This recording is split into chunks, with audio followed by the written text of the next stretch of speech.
ప్రభు ప్రభుజీ. హరే కృష్ణ. ప్రణామాలు. హరే కృష్ణ ప్రభుజీ, ప్రణామాలు. హరే కృష్ణ ప్రభు ప్రణామాలు. హరే కృష్ణ. ఓం నమో భగవతే వాసుదేవాయ. ఓం నమో భగవతే వాసుదేవాయ. ఓం నమో భగవతే వాసుదేవాయ. ఓం నమో భగవతే వాసుదేవాయ. ఓం నమో భగవతే వాసుదేవాయ. ఓం నమో భగవతే వాసుదేవాయ. నారాయణం నమస్కృత్య నరం చైవ నరోత్తమం. నారాయణం నమస్కృత్య నరం చైవ నరోత్తమం. దేవీం సరస్వతిం వ్యాసం తతో జయముదీరయేత్. దేవీం సరస్వతిం వ్యాసం తతో జయముదీరయేత్. నష్టప్రాయేష్వభద్రేషు నిత్యం భాగవత సేవయా. నష్టప్రాయేష్వభద్రేషు భాగవత సేవయా. భగవతి ఉత్తమ శ్లోకే భక్తిర్భవతి నైష్టికీ. భగవతి ఉత్తమ శ్లోకే భక్తిర్భవతి నైష్టికీ. హరే కృష్ణ. హరే కృష్ణ. అందరికి ఈరోజు శ్రీమద్ భాగవతం క్లాస్కి మీ అందరికీ కూడా ఇస్కాన్ మంగళూరు శ్రీ శ్రీ రాధా గోవింద ఆలయం తరపున స్వాగతం, సుస్వాగతం. సో ఈ నిత్యం భాగవత సేవయ అనేటువంటి కార్యక్రమంలో శ్రీమద్ భాగవతము 4వ స్కందము గౌణ సృష్టి, అందులో 7వ అధ్యాయమైనటువంటి the sacrifice performed by Daksha, దక్షుని చేత యజ్ఞ నిర్వహణము అన్నది ఈ అధ్యాయము. సో ఈ అధ్యాయంలో ఈరోజు 16 మరియు 17వ శ్లోకాలను మనము ఇస్కాన్ సంస్థాపక ఆచార్యులైనటువంటి శ్రీల ప్రభుపాదుల వారి యొక్క వివరణంతో ఈ శ్లోకాలను అవగాహనం చేసుకోవడానికి ప్రయత్నం చేద్దాము. హరే కృష్ణ. జగద్గురు శ్రీల ప్రభుపాదుకి జై. హరే కృష్ణ. శ్రీమద్ భాగవతము 4వ స్కందము 7వ అధ్యాయము 16వ శ్లోకము. హరే కృష్ణ. మైత్రేయ ఉవాచ. మైత్రేయ ఉవాచ. క్షమాప్యైవం సమీడ్వాంసం. క్షమాప్యైవం సమీడ్వాంసం.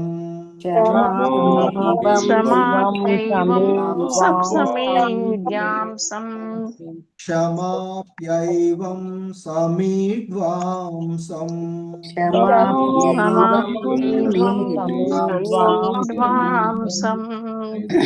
బ్రహ్మణా చానుమంత్రితః.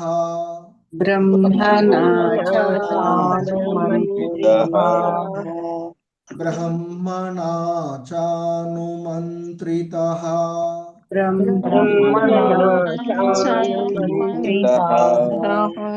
బ్రహ్మణా చానుమంత్రితః.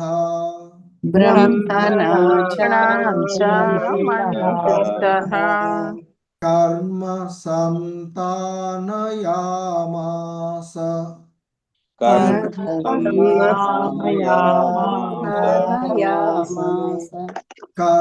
సంతానయామాస.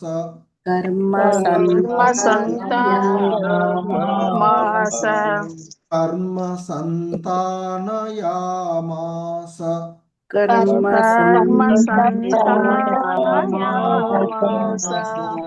సోపాధ్యాయ ద్విగాదిభిః. सोपाध्यायत्विघादिभिः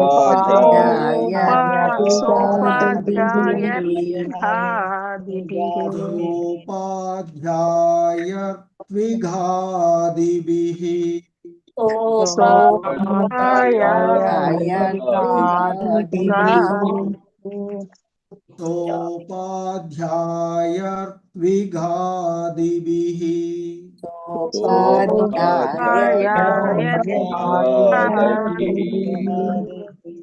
मैत्रेय उवाच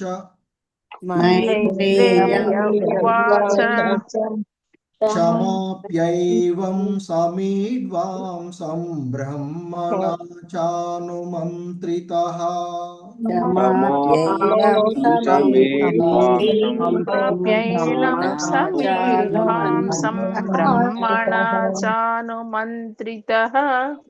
क्षमाप्यैवं समीड्वांसं ब्रह्मणा चानुमन्त्रितः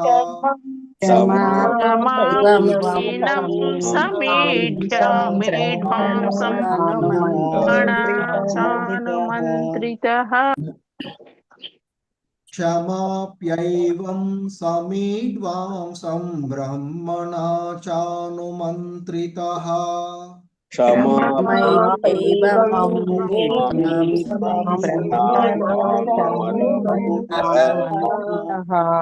कर्म संतानयामास सोपाध्यायत्विघादिभिः कर्म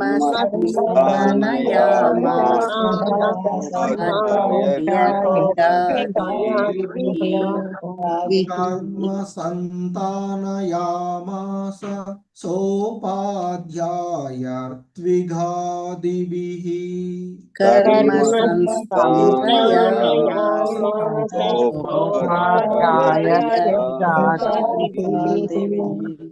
हरे कृष्ण మొత్తం శ్లోకం मैत्रेय उवाच क्षमाप्यैवं समीड्वांसं ब्रह्मणा चानुमन्त्रितः कर्म संतानयामास सोपाध्यायत्विघादिभिः मैत्रेय उवाच क्षमाप्यैवं ब्रह्मणा चानुमन्त्रितः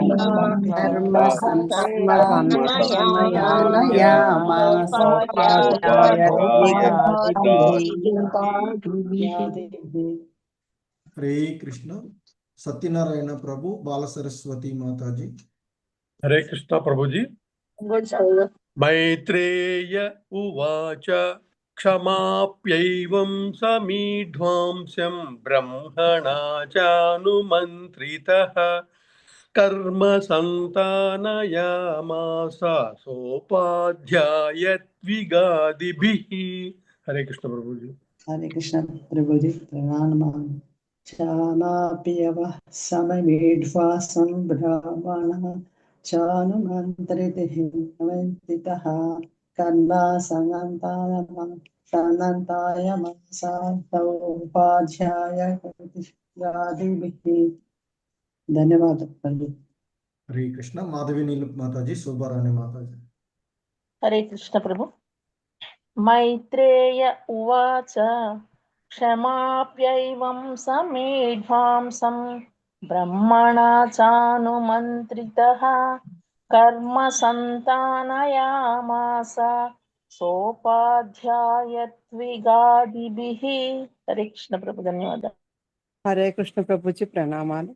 मैत्रेय उवाच क्षमाप्यैवं समीढ्वांसं ब्रह्मणा चानुमन्त्रितः कर्म संतानयामास सोपाध्यायत्विघादिभिः। हरे कृष्ण ప్రభు जी। హరే కృష్ణ ధన్యవాదాలు। సో ఈ శ్లోకంలో ఉన్నటువంటి పదాల యొక్క అర్థాలు మరియు భావాన్ని చూద్దాము। మైత్రేయ ఉవాచ, मैत्रेय उवाच మైత్రేయ ముని పలికెను, मुनि पलिकेनु క్షమా क्षमा క్షమార్పణ ఆప్య పొంది ఏవం ఆ విధముగా ఆ విధముగా సహా సహ దక్ష ప్రజాపతి దక్ష దక్ష ప్రజాపతి ప్రజాపతి మీడ్వాంసం విధ్వంసం విద్వాంసం శివునికి శివునికి బ్రహ్మణ బ్రహ్మణ బ్రహ్మతో పాటు బ్రహ్మతో పాటు చ కూడా కూడా అనుమంత్రిత అనుమతించబడి అనుమతించబడి కర్మ కర్మ యజ్ఞము యజ్ఞం సంతానయామాస సంతానయామాస తిరిగి ఆరంభించెను తిరిగి ఆరంభించెను కూడి కూడి ఉపాధ్యాయ ఉపాధ్యాయ ఋషులను ఋషులను ఋత్విక్ పురోహితులను ఆదిభిః ఇతరులను శ్రీకృష్ణ మైత్రేయ ముని ఇట్లు పలికెను మైత్రేయుడు ఇట్లు పలికెను ఆ విధముగా ఆ విధముగా శివునిచే క్షమింపబడిన దక్షుడు బ్రహ్మదేవుని అనుజ్ఞచే బ్రహ్మదేవుని ఋషులు పురోహితులు మొదలగు వారిని గూడి తిరిగి యజ్ఞమును ఆరంభించెను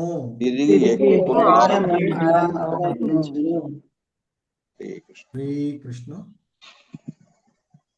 సో శ్రీమద్ భాగవతము 4వ స్కందము 7వ అధ్యాయము 17వ శ్లోకం. హరే కృష్ణ. Please repeat. వైష్ణవం యజ్ఞ సంతత్యై వైష్ణవం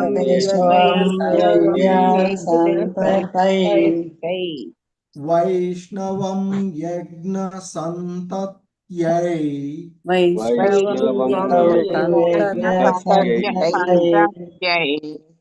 వైష్ణవం యజ్ఞ సంతత్యై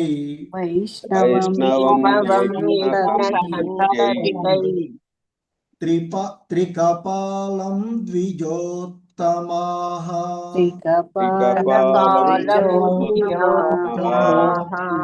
త్రికపాలం ద్విజోత్తమాః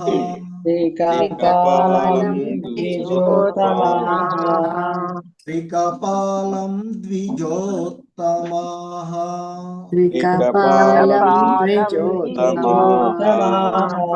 పురోడాశం నిరవపన్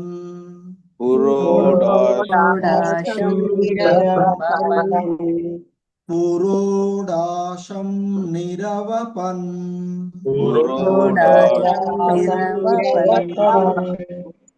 పురోడాశం నిరవపన్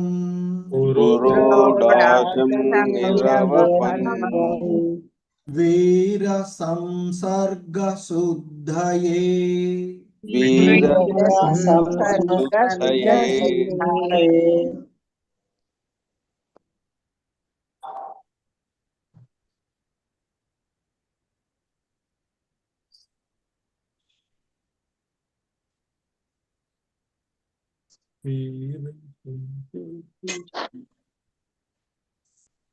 హరే కృష్ణ ప్రభుజీ. వినపట్లేదు ప్రభుజీ. వాయిస్ వినపట్లేదు.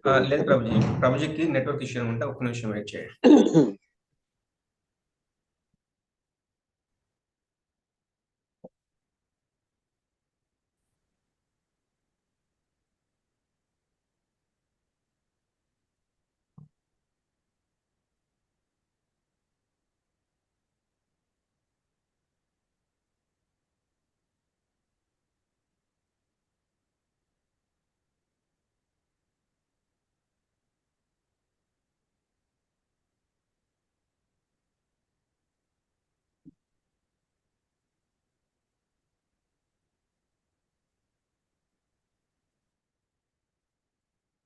హరే కృష్ణ ప్రభు.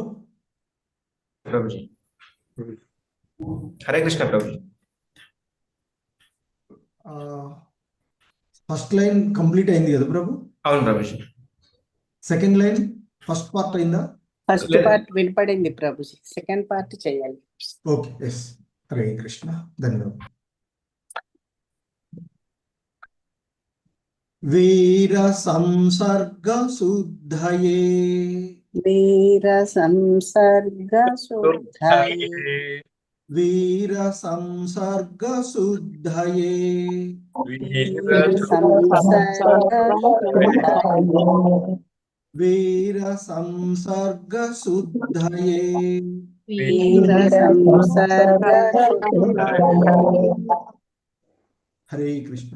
వైష్ణవం యజ్ఞ సంతత్యై త్రికపాలం ద్విజోత్తమా, వైష్ణవం యజ్ఞ సంతత్యై త్రికపాలం ద్విజోత్తమః, వైష్ణవం యజ్ఞ సంతత్యై త్రికపాలం ద్విజోత్తమాః, వైష్ణవం యజ్ఞ సంతత్యై త్రికపాలం ద్విజోత్తమః, పురోడాశం నిరవపన్ వీర సంసర్గ శుద్ధయే, పురోడాశం నిరవపన్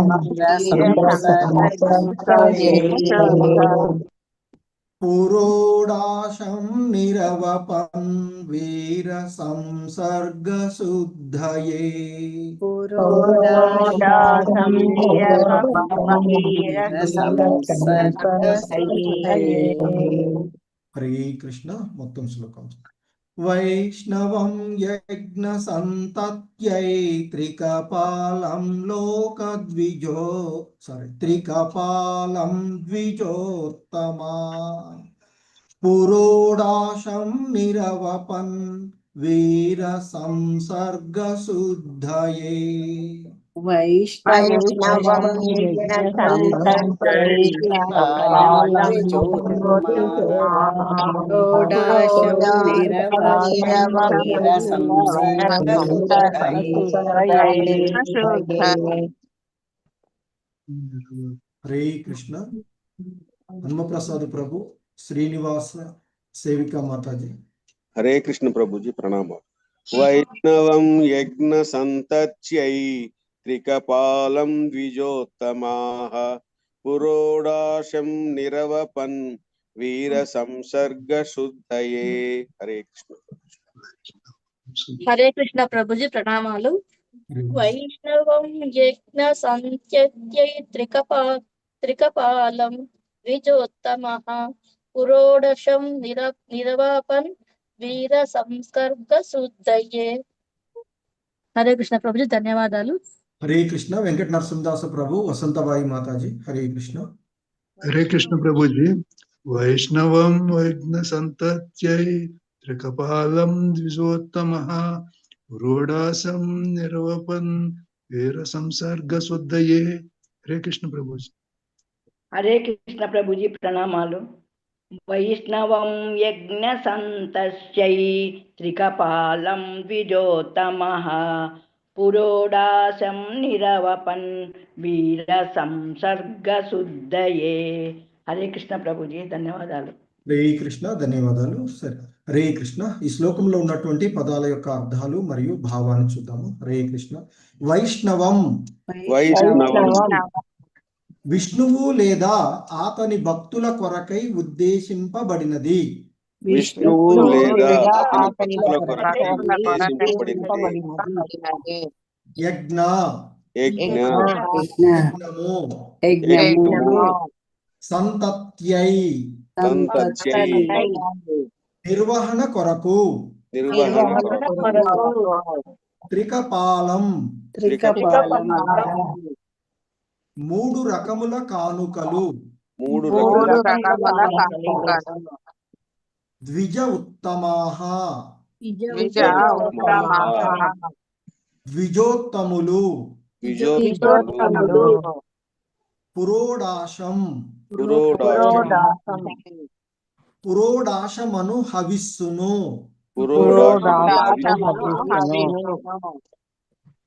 నిరవపన్ అర్పించిరి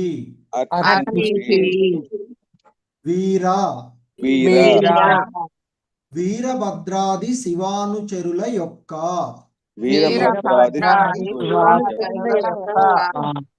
సంసర్గ స్పర్శ వలన కలిగిన దోషము శుద్ధయే పరిశుద్ధి కొరకు హే కృష్ణ భావము బై శ్రీల ప్రభుపాదుల వారు. పిదప యజ్ఞ కార్యములను పునఃప్రారంభించుటకు బ్రాహ్మణులు వీరభద్రాది శివానుచరుల స్పర్శచే కలిగిన దోషము నుండి యజ్ఞ వేదికను శుద్ధి పరుపగోరి తొలుత పురోడాశమను హవిస్సులతో యజ్ఞము చేసిరి.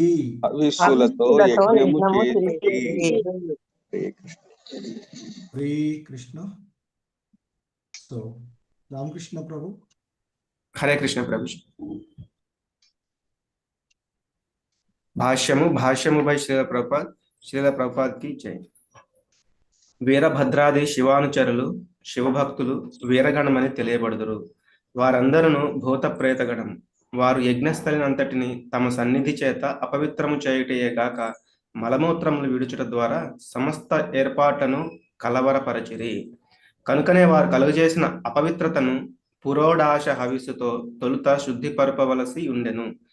విష్ణు యజ్ఞం ఎన్నడను అపవిత్రముగా నిర్వహింపబడరాదు. అపరిశుద్ధ స్థితిలో దేనినైనా అర్పించుట అన్నది సేవాపరాధమనబడును. మందిరమందలి విష్ణు ఆరాధనము శ్రీ విగ్రహారాధనము కూడా విష్ణు యజ్ఞమే. కనుక విష్ణు మందిరమునందు అర్చావిధిని నిర్వహించు పూజారి పరిశుభ్రముగా నుండవలెను. ఆ విషయమున ప్రతి వస్తువును శుచి శుభ్రముతో ఉంచవలెను. నైవేద్యము కొరకు ఆహార పదార్థములను పవిత్రతతో శుభ్రముగా తయారు చేయవలెను. ఈ నియమపూర్వక విధులన్నీయును భక్తిరసామృత సింధువు గ్రంథమున వివరింపబడినవి. అర్చనను నిర్వహించినప్పుడు 32 రకముల అపరాధములు జరుగు అవకాశం కలదు. కనుక శుభ్రత విషయమున ప్రతి ఒక్కరును సావధానులయ్యుండుట అత్యవసరం. సాధారణంగా ఏదేని అనుష్ఠానమును ఆరంభించునప్పుడు పరిస్థితినంతటిని పవిత్రమర్చుటకు తొలుత విష్ణునామములు ఉచ్చరించబడును. మనుజుడు పవిత్రముగానున్నను లేదా అపవిత్రముగానున్నను లోపల గాని బయట గాని విష్ణునామమును ఉచ్చరించినచో లేదా స్మరించినచో శీఘ్రమే పవిత్రుడు కాగలడు. యజ్ఞస్థలి అంతయు వీరభద్రాది శివానుచరుల సన్నిధిచే అపవిత్రమయందున దానినంతటిని పవిత్రమునర్చవలసి ఉండెను. సర్వమంగళకరుడగు శివుడు అచ్చట ఉపస్థితుడై ఉన్నప్పటికీ ఆ ప్రదేశమును శుద్ధిపరచుట అవసరమయ్యను. శివానుయాయులు ఆ యజ్ఞస్థలియందు చొరబడి ఎక్కువ ఘోర కార్యములు చేసియుండుటయే దానికి కారణం. ముల్లోకములను పవిత్రమునర్చునటువంటి విష్ణువు త్రిపాలకుడు యొక్క పవిత్ర నామమును ఉచ్చరించుట ద్వారానే అట్టి పవిత్రీకరణ శుద్ధి సాధ్యపడగలదు. అనగా శివానుచారులు సాధారణంగా అపరిశుద్ధ స్థితిలో ఉందురని ఇచ్చట తెలుపబడినది. వారిలో కొందరు శుచిగానైనా ఉండరు. నిత్యము స్నానము చేయక పొడవుగా జుట్లు పెంచుకొని గాంజాను పీల్చుచుందరు. అటువంటి అపవిత్ర అలవాట్లు కలిగిన వారు భూత ప్రేతముల క్రింద జమకట్టబడుదురు. వారు యజ్ఞస్థలి అందు ప్రవేశించిన కారణమున అది అంతయు అపవిత్రమయ్యను. అది త్రికపాల ఆహుతులతోనే పవిత్రము కాగలదు. అట్టి ఆహుతులు విష్ణు అనుగ్రహమునకై అర్థించుటను సూచించును. ధన్యవాదాలు ప్రభుజీ. హరే కృష్ణ. హరే కృష్ణ. సో ధన్యవాదాలు. సో ఇది ఇక్కడ యజ్ఞ నిర్వహణకు పరిస్థితులను చెప్పబడుతూ ఉన్నటువంటి శ్రీల ప్రభుపాదుల వారి యొక్క వివరణం కూడా మనము ఇక్కడ చూస్తూ ఉన్నటువంటి హరే కృష్ణ.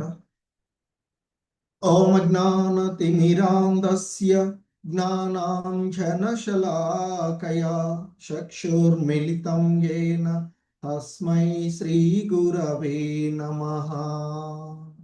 శ్రీచైతన్యమనోభీష్టం స్థాపితం యేన భూతలే స్వయం రూపః కదా మహ్యం దదాతి స్వపదాంతికం. వందేహం శ్రీగురో శ్రీయుతపదకమలం శ్రీగురూన్ వైష్ణవాంశ.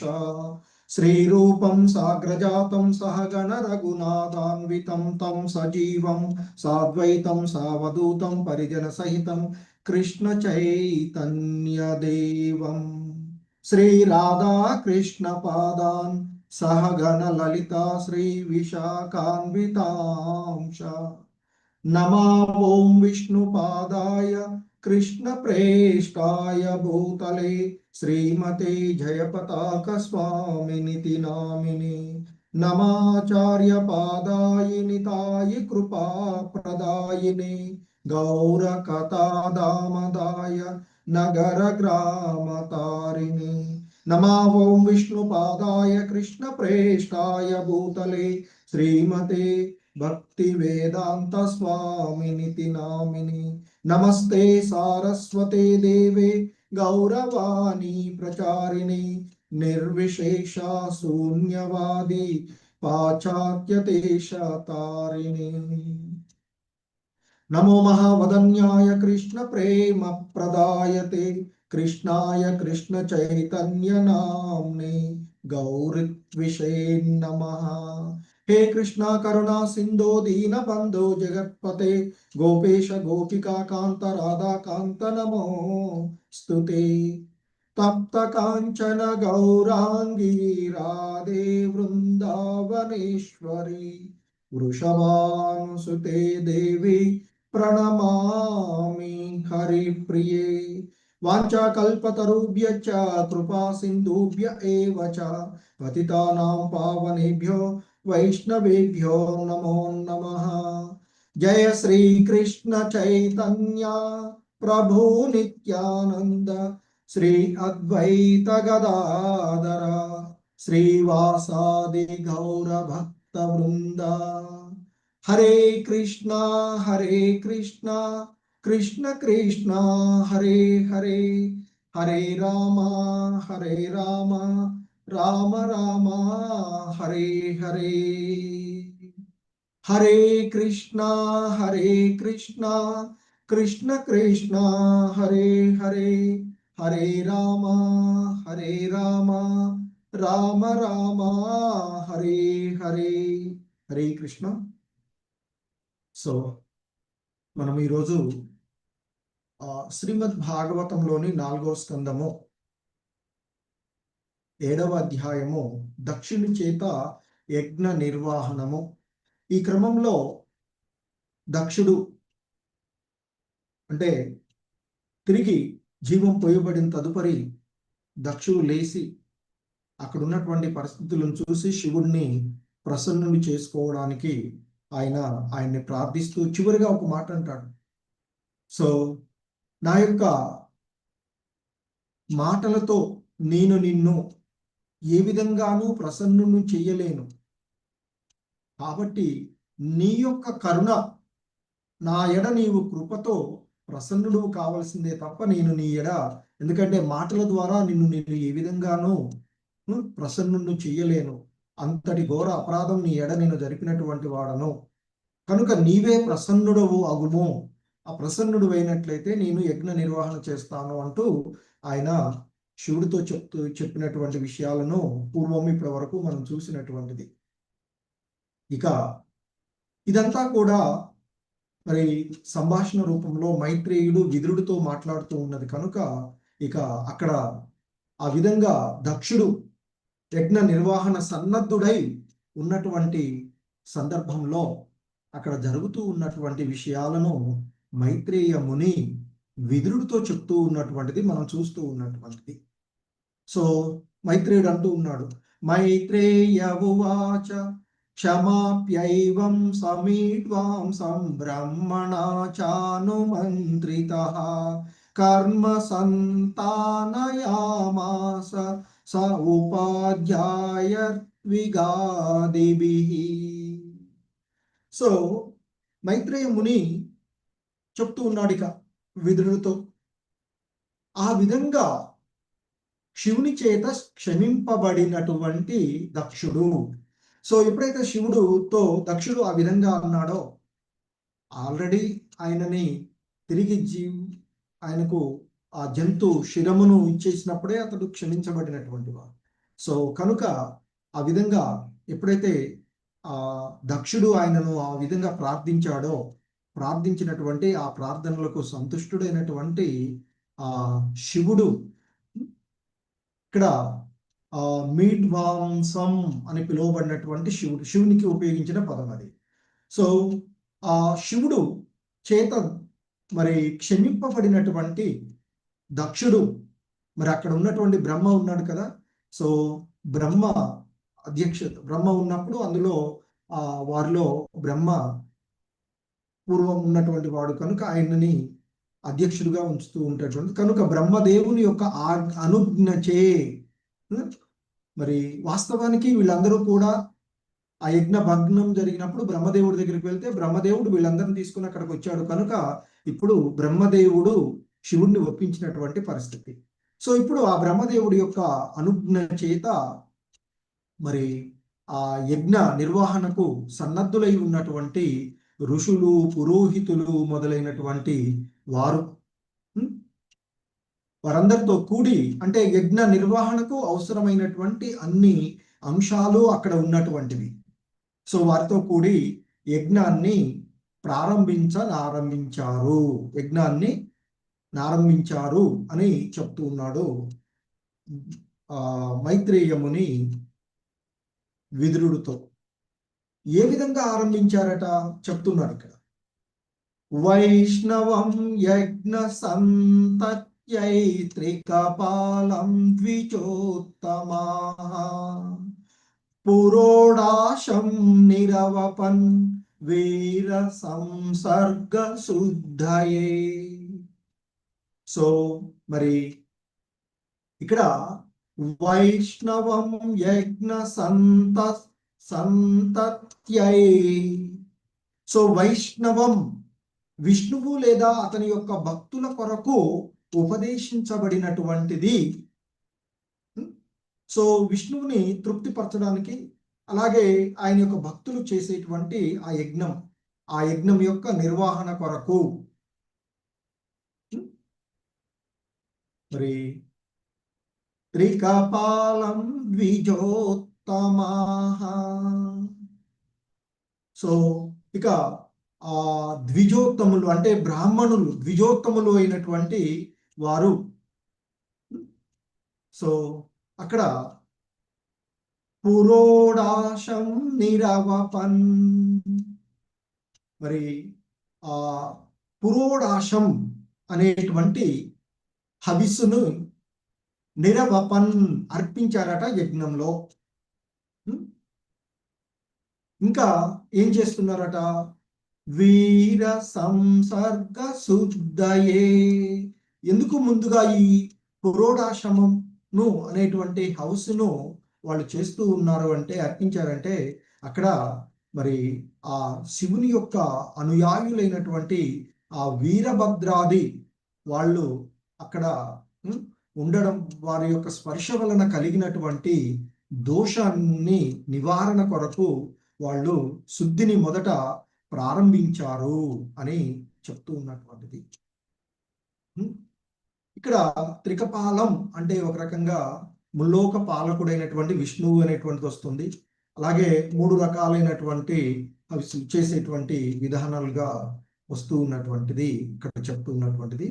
సో ఈ శ్లోకం యొక్క భావంలో ఇక ఆ విధంగా శివుడి చేత క్షమింపబడినటువంటి దక్షుడు బ్రహ్మదేవుని యొక్క అనుజ్ఞ చేత అక్కడ ఉన్నటువంటి ఆడ సమకూడి సమాహితులైనటువంటి ఋషులు, పురోహితులు మొదలైనటువంటి వారంతా కూడా యజ్ఞాన్ని ప్రారంభించి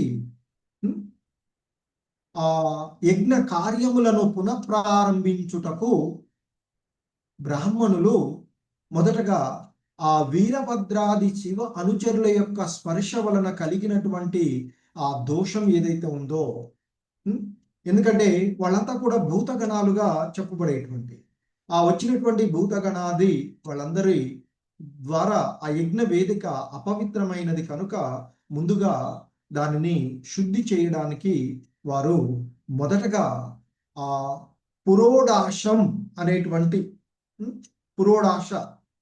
అనేటువంటి హవిస్సును యజ్ఞంలో సమర్పించారు, యజ్ఞం చేశారు. పురోడ హవిస్సులతో యజ్ఞం చేశారు అని చెప్తున్నారు. ఎందుకంటే ఇక్కడ వీరభద్రాది శివ అనుచరులు మరియు శివభక్తులు వీరగణము అని చెప్పబడుతుంది అని చెప్తారు. వీరగణము లేదా భూతగణంగా చెప్పబడి వాళ్ళందరూ కూడా భూత ప్రేత గణాలుగా వాళ్ళు చెప్పబడేటువంటి అక్కడ వచ్చినటువంటి వాళ్ళందరూ కూడా అదే కదా అప్పుడు దాన్ని భగ్నం చేయడానికి వచ్చినటువంటి వారందరూ కూడా ఆ యజ్ఞ స్థలమునంతటిని తన ఆధీనంలోకి తీసుకున్నటువంటిది. సో అంతేకాకుండా వాళ్ళు ఆ యజ్ఞాన్ని భగ్నం చేయడానికి మలమూత్రాలను వదిలివేయడము. సో ఆ కారణంగా అక్కడ ఆ యజ్ఞాన్ని నిర్వహిస్తున్నటువంటి వారందరినీ కూడా కలవరపరిచినటువంటి పరిస్థితి. కనుకనే వారు కలగజేసినటువంటి ఆ అపవిత్రతను పురోడాశం అనేటువంటి హవిస్తో తొలుత శుద్ధిపరచవలసి ఉన్నది. కనుకనే వారు మొదటగా మరి ఆ విధంగా చేస్తున్నారు. ఎందుకంటే విష్ణు యజ్ఞము ఎప్పుడు కూడా అపవిత్రంగా నిర్వహింపబడరాదు అని చెప్తూ ఉంటుంటారు. సో మరి ఏదైనా అపరిశుద్ధ స్థితిలో దేనినైనా అర్పించటము అంటే శుచిత్వంగా లేనటువంటి దానిని విష్ణు భగవానుడికి విష్ణు ఆలయాలలో సమర్పించడము అనేది ఒక సేవాపరాధం అవుతుంది అని చెప్తుంటారు. ఎలాగైతే మనం నామ ఉచ్చరణలో నామాపరాధాలు దశవిధ నామాపరాధాలు ఉన్నట్లుగానే, ఎందుకంటే అది భాగవత విధిగా చెప్తుంది మనం చేసేటువంటి. సో అలాగే అర్చా విధానంలో అర్చవిధి పంచరాత్రిక విధానంలో చేస్తూ ఉంటుంటాం కదా, లేదా ఆగమ విధానాల ప్రకారంగా. సో ఆ అర్చన విధానంలో కూడా ఏదైనా అపవిత్రంగా ఉన్నట్లయితే అది సేవా అపరాధం అవుతుంది అని చెప్తున్నారు. ఈ సేవా అపరాధాలను గురించి మనకి మరి గోస్వాములలో షడ్గోస్వాములలో ఒకరు, ఆ గోస్వాములకి నాయకుడుగా ఉన్నటువంటి వాడు, అలాగే చైతన్య మహాప్రభువుల వారి యొక్క నేరుగా అనుచరులుగా ఉన్నటువంటి వారు మరి రూప గోస్వాముల వారు మనకి ఆ భక్తి రసామృత సింధువులో ఉండేటువంటి ఆ సేవాపరాధాలు 32 రకాలైనటువంటి సేవాపరాధాలు ఉంటాయి అని, అవి జరగకుండా పూజ నిర్వహించాలి అని చెప్తూ ఉంటుంటుంది. అలాగే విష్ణు మందిరాన్ని అర్చా విధానాన్ని నిర్వహించేటప్పుడు పూజారి చాలా పరిశుభ్రంగా ఉండాలి అని చెప్తారు. అదేవిధంగా విష్ణు ఆలయాలలో చేయబడేటువంటి ప్రతి వస్తువు శుచిగాను శుభ్రంగాను ఉండాలి అని చెప్తారు. అలాగే భగవంతునికి మనం నైవేద్యం సమర్పించేటప్పుడు కూడా చాలా మందికి చాలా రకాలుగా చూస్తూ ఉంటాం మనం. అవి వేరే ఏదైనా తినుకుంటూ అలా పట్టుకుంటూ కూడా భగవంతునికి చేయొద్దు అని చెప్తుంటారు. కాబట్టి చాలా వరకు భగవంతునికి నైవేద్యం చేసేటప్పుడు ఇప్పటి వరకంటే తెలవకపోవచ్చు, ఇప్పుడు తెలిసినటువంటి మనం ఆ భగవంతునికి ఏదైనా నైవేద్యం చేసేటప్పుడు చాలా శుచిత్వంగా శుభ్రత్వంతోనూ ప్రతి వస్తువు కూడా శుభ్రంగాను శుద్ధి జరిపి చేయాలి అని చెప్తూ ఉంటారు. మరి ఆ నియమపూర్వక విధులన్నింటి కూడా మనకి భక్తి రసామృత సింధువులో ఇవ్వబడినటువంటిది. సో ఇక్కడ మరి దక్షుడు యజ్ఞాన్ని నిర్వహించడానికి ఈ దక్షిణ యజ్ఞంలో మరి ఆ యజ్ఞ స్థలము అపవిత్రమైనది కనుక మరి ఆ విష్ణు కొరకు చేయబడేటువంటి యజ్ఞము ఎప్పుడు కూడా అపవిత్రమైనటువంటి స్థితిలో అది నిర్వహించబడకూడదు. కనుకనే ఇప్పుడు అక్కడ ఉన్నటువంటి ఋత్వికులు, ఆ బ్రాహ్మణులు, వాళ్ళ ఋషులు వాళ్ళందరూ కూడా మనకు ముఖ్యంగా యజ్ఞ నిర్వహణ చేసేటువంటి వాడిని అధ్వరుడు లేదా యాగ నిర్వాహకుడు అంటారు. అంటే ఆ యజ్ఞ వేదికను సిద్ధం చేసి యజ్ఞాన్ని నిర్వహించడానికి అవసరమైనటువంటి ఆ వేదికను తయారు చేసి, అలాగే యజ్ఞంలో సమర్పించవలసినటువంటి ద్రవ్యాలను సేకరించి హవిసులు వండడము. హవిసులు అంటే ఆ యాగంలో అగ్నికి సమర్పించేటువంటి ఒక రకమైనటువంటి పదార్థాలు. మనకి సాధారణంగా పిండి పదార్థాలు, మన ఇంట్లో ఏదైనా యజ్ఞం చేస్తూ ఉంటే పిండి పదార్థాలు అవి చేస్తూ ఉంటుంటారు కదా. సో ఆ హవిసులు అనేటువంటివి యాగంలో అగ్నికి సమర్పించబడేటువంటివి. మరి ఇక్కడ ఎటువంటి హవిసులను వాళ్ళు సమర్పిస్తున్నారంటే పురోడాశ హవిస్సు అనేటువంటి దాన్ని సమర్పిస్తున్నారు అని చెప్తున్నారు. ఇక్కడ పురోడాశ సాధారణంగా హవిస్సులు అనేటువంటివి పిండి పదార్థాలతో తయారు చేసేటువంటి వండేటువంటి పదార్థాలు. పిండి పదార్థాలతో మనం ఇంట్లో ఏదైనా యజ్ఞం నిర్వహించడానికి బ్రాహ్మణుడు మనకు చెప్తాడు, పిండి పదార్థాన్ని అంటే జనరల్గా బియ్యం పిండితో తయారు చేసిన కొన్ని వండి అట్లా తయారు చేసి పెట్టమని చెప్తాడు కదా. సో అలా అధ్వరుడు అనేటువంటి వాడు ఈ పురోడ హవిస్సును జరిపిస్తున్నాడట. హవిస్సు అంటే ఏం చెప్పుకున్నాం మనం? ఆ యాగంలో సమర్పించేటువంటి పదార్థాలు. సో అయితే ఇక్కడ ఆ యాగంలో సమర్పించేటువంటి ఆ పిండి పదార్థాలను పురోడాశం అంటే ఆ యాగంలో అగ్నికి సమర్పించేటువంటి వాటిని మంత్ర ఉచ్చారణలతో సమర్పిస్తూ ఉంటుంటారు. సాధారణంగా మనము పూజా మందిరంలోనికి వెళ్ళేటప్పుడు కానీ లేదా విష్ణు ఆలయాలకు వెళ్ళేటప్పుడు ఆచమనం చేయడం జరుగుతూ ఉంటుంది. ఓం అపవిత్రో పవిత్రావా సర్వావస్థం గతోపివ యా స్మరేతు పుండరీకాక్షం అంటూ సాధారణంగా చెప్పుకోవచ్చు. లేదా చెప్పుకునే వాళ్ళు సాధారణంగా మామూలుగా హరే కృష్ణ అని చెప్పుకుంటూ తదుపరి ఇక్కడ త్రిలోకం త్రికాలం అనేటువంటి దాంట్లో ఒక రకంగా త్రిపాలకం అంటే విష్ణువు కూడా వస్తుంది. త్రిపాలకులు ముగ్గురు, బ్రహ్మ విష్ణు మహేశ్వరుల్లో ముగ్గురు విష్ణువు. ఎందుకంటే శుద్ధి జరపడానికి సాధారణంగా మనం ఎక్కడైనా పూజా విధానంలో ఏ బ్రాహ్మణుడు వచ్చినా ఏ పూజ చేస్తూ ఉన్నా మనకి ముందుగా ఆచమనం చేసేటప్పుడు పవిత్రీకరణం చేస్తారు ఆ ప్రదేశాన్ని. ఓం కేశవాయ నమః, ఓం నారాయణాయ నమః, ఓం మాధవాయ నమః, ఓం గోవిందాయ నమః అంటూ సాధారణంగా 3 పేర్లతో చేస్తుంది. సో ఆ విధంగా విష్ణు భగవాను నామాల్ని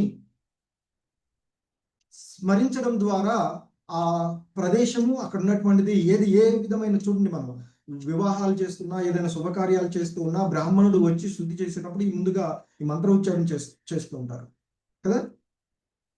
సో అలాగే మనం తిలకధారణ జరిపేటప్పుడు కూడా ఇవే మంత్రాలు 13 ఆ భగవంతుని యొక్క మంత్రాలు చదువుతూ చేస్తూ ఉంటాం. అది ఆ విధంగా ఈ దేహం మనం అంటే శుద్ధిపరచుకునేటువంటి విషయాలుగా చెప్పబడుతుంది. సో ఇక్కడ మరి పురోడాశ అనేటువంటి అంటే ఆ విష్ణు నామస్మరణతో ఆ పిండి పదార్థాలను అగ్నికి సమర్పించేటువంటి పరిస్థితిని అంటే ఆ మంత్ర ఉచ్చారణ చేస్తూ ఆ విష్ణు భగవాను యొక్క నామ ఉచ్చారణ చేస్తూ చేసేటువంటి హవిసును ఎవడైతే మనం ఆ యాగ నిర్వాహకుడు అధ్వరుడు అని చెప్పబడేటువంటి అతడు ఆ విధంగా చేస్తున్నాడు అని చెప్తున్నారు ఇక్కడ. సో శ్రీల ప్రభుపాదుల వారు ఈ విధానంలో ఈ నియమపూర్వక విధులన్నీ కూడా మనకి ఈ ఇస్కాన్ లేదా మనం వైష్ణవ విధానంలో రూపానుగులుగా ఉండేటువంటి రూపగోస్వాములు ఇచ్చినటువంటి మనకి కొన్ని ఆ భక్తి రసామృతం సింధువు అనేటువంటి గ్రంథంలో వివరించబడినటువంటివి. అర్చనను నిర్వహించేటప్పుడు 32 రకాలైనటువంటి అపరాధాలు జరిగేటువంటి అవకాశం ఉంటుంది. ఎలాగైతే నామస్మరణ చేసేటప్పుడు దశవిధ నామాపరాధాలు చెప్తూ ఉన్నామో అలాగే 32 మరి అపరాధాలు జరిగేటువంటి అవకాశం ఉంటుంది. కనుక శుభ్రత విషయంలో ప్రతి ఒక్కరూ కూడా సావధానులై ఉండడము అత్యవసరము అని చెప్తున్నారు.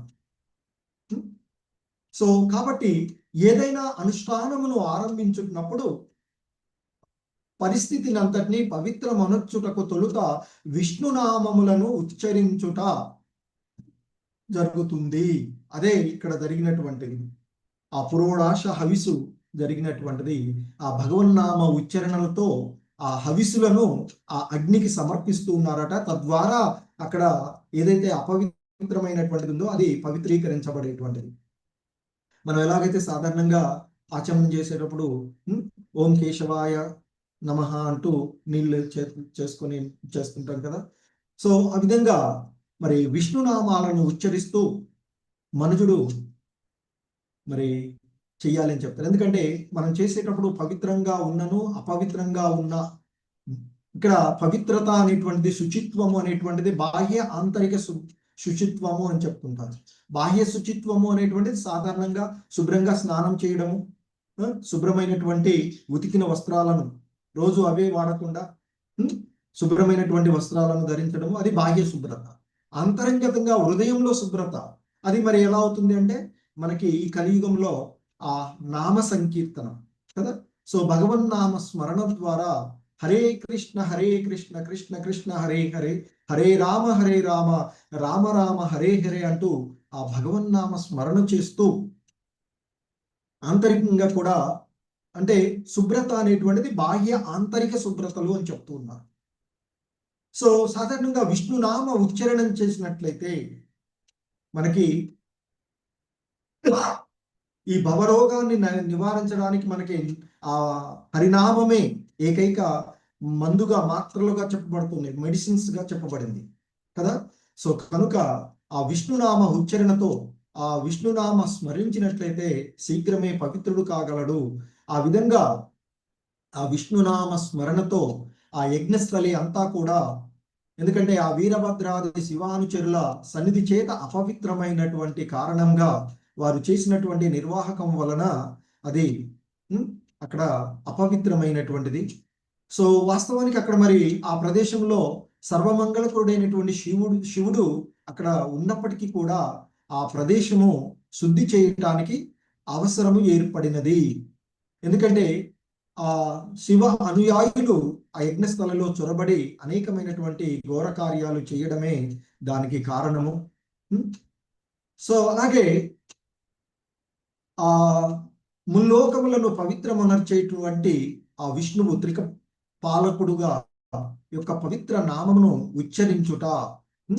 సో అంటే అక్కడ మనకి త్రిక పాలకం అంటే 3 రకముల కానుకలు, అంటే ఈ విష్ణు భగవాన్ నామ ఉచ్చరణమే అనేటువంటిది కూడా ఒక రకంగా చెప్పుకోవచ్చు. ఇక్కడ అలా ఆ పవిత్రీకరణము, శుద్ధి సాధ్యమవుతుంది ఆ భగవన్నామ స్మరణం, విష్ణు భగవానుని నామస్మరణము వలన అని చెప్పబడుతూ ఉంది. ఎందుకంటే మనం ఆ యజ్ఞ నిర్వహణ అంటే ముఖ్యంగా విష్ణు ఆలయాల్లో కానీ లేదా చేసేటువంటిది. సో విష్ణు ఆలయాల్లో చేసేటువంటి అర్చనం, భగవంతుడికి చేసేటువంటి పూజ కూడా ఒక యజ్ఞం లాంటిది అని చెప్తుంటారు. కనుక మనం పూజ చేసేటువంటి విషయాల్లో కూడా పవిత్రంగానే ఉండాలి అని చెప్తూ ఉంటుంటారు. ఏదో కొంచెం ఉంది కదా అని ఏమాత్రం కూడా కాంప్రమైజ్ కాకుండానే ఆ పూజలు అంటే అర్చా విధానాన్ని నిర్వహించాలి అని చెప్పబడుతూ ఉన్నటువంటిది. సో కనుక ఆ విధంలో చాలా జాగ్రత్తగా ఉండాలి అనేటువంటిది ఇక్కడ మనకి తెలుస్తూ ఉన్నటువంటిది. సో ఎందుకంటే ఇక్కడ ఆ శివ అనుచరులలో కొంతమంది వాళ్ళు నిత్యం స్నానం చేయకుండా ఉంటారు, బాహ్య శుభ్రత ఉండదు, ఎలాగూ పొడుగాటి జుట్టు, గంజాయి పీలుస్తూ అలా అపవిత్రమైనటువంటి కొన్ని అలవాట్లను కలిగి ఉండేటువంటి, ఎందుకంటే వాళ్ళు తమోగుణ స్థితిలో భూత ప్రేతాల కింద జమకట్టబడినటువంటి వాళ్ళు కనుక మరి ఆ యజ్ఞ స్థలం అంతా కూడా వారు ప్రవేశించి ఉన్నటువంటి కారణంగా అది అపవిత్రమైనది కనుక దానిని ఆ త్రికపాల ఆహుతులతోనే, అంటే ఒక రకంగా ఆ విష్ణు భగవానుని నామ ఉచ్చరణలతో హవిసులను ఆ అగ్నికి ఆహుతులు చేస్తూ అగ్నికి సమర్పించి ఆ విష్ణు భగవానుని యొక్క అనుగ్రహం కొరకు వారు ఆ విధంగా ఆ ప్రదేశాన్ని అంతటిని కూడా శుద్ధి చేసినారు అని చెప్పబడుతుంది. సో శుద్ధి చేసిన తర్వాతనే తదుపరి యజ్ఞ నిర్వహణ జరుగుతూ ఉన్నటువంటిది. మొదటగా అంటే యజ్ఞ నిర్వహణ ప్రారంభించి దాంట్లో మొదటి కార్యంగా శుద్ధి నిర్వహించారు అని చెప్పబడినటువంటిది.